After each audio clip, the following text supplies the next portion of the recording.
Video request on the hotline. Shout out to Mr. DX Factor 87 for the video request. We back. Duck Chronicles. You know how we do it. We ain't really did a lot of them since last year. But we back. Talk about the Duck Chronicles. And I explain what they is. It's your boy CJ Goodfella. We back. We in there. And talking about what the video name is.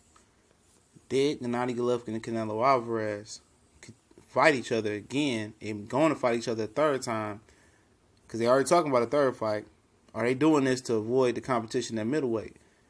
And I agree. And I say from Golovkin in, I don't think he really wants it with Billy Joe Saunders. I don't think he wants the Undisputed no more. I'm not saying that it's all that Billy Joe Saunders look spectacular, because I knew Billy Joe Saunders could fight like that as if he had his head right. That's not the point. I think his satisfaction, I think I think he's fulfilled. I think I think he's not hungry no more. He's full. His belly is big. He got a pot belly. Figuratively speaking, is that he got his goal. He got his big money fight from Canelo. That's the reason he even came over to the United States. That's the only reason he fought 10 bums in a row in the United States. That's the only reason. He wanted Canelo Alvarez. He wanted a payday. I don't want to say Canelo Alvarez. He wanted a big payday.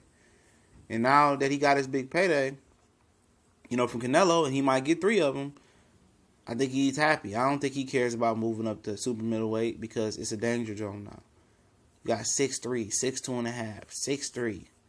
All these big middleweights that's getting better. He waited too long to move up to super middleweight. So I think that boat is sailed already. And Eubanks Jr., his probably the biggest money maker, he gone. He done. In Canelo Alvarez, favor, everybody knows that Daniel Jacobs is a bad matchup for him. We know he didn't want to face Jamel Charlo when he was at middleweight. The risk wasn't worth the reward. Jamel Charlo said, I wouldn't have fought myself then either. It didn't make sense. Andrade, he ain't getting in there with nobody. He don't deserve a Canelo fight, and I'll give Canelo that. Zizenko, he ain't did enough. But yeah, the competition is thick. It's stiff. And Canelo, there's a lot of bad matchups out there for him. A lot of people say, well, Canelo beat Golovkin. I mean, come on. These ain't guys that's going to come straight to you and make you look good. These are long guys that can legitimately compete at super middleweight. We talking about Charlo, who about 6'2". We talking about Danny Jacobs, who could be a super middleweight. We talking about Billy Joe Saunders, who a lot of people don't know how big, how long, how tall he is. Could be a super middleweight.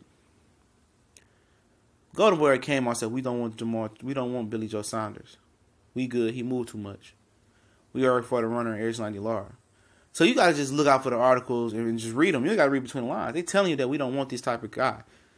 And they gonna finesse and they gonna maneuver Canelo Alvarez's career as best as they can. They gonna wait till some of these guys move about the division. And for Canelo, he came into the division at a wrong time. I mean, his division gonna follow him regardless. He came into this division, at the wrong time. But his division gonna follow him anyway. You expect Charlos to move up. You expected, you expect Arizona Lara to move up. You expect Hurd to move up. Now, Trout, we never expected him to move up because he wasn't a big puncher at 54 anyway. But you expect your competition to move up. By that time, you didn't think Danny Jacobs was going to be what he was. Peter Quillen, he ain't had that amateur background. I think we can take him. Really wasn't nobody else there.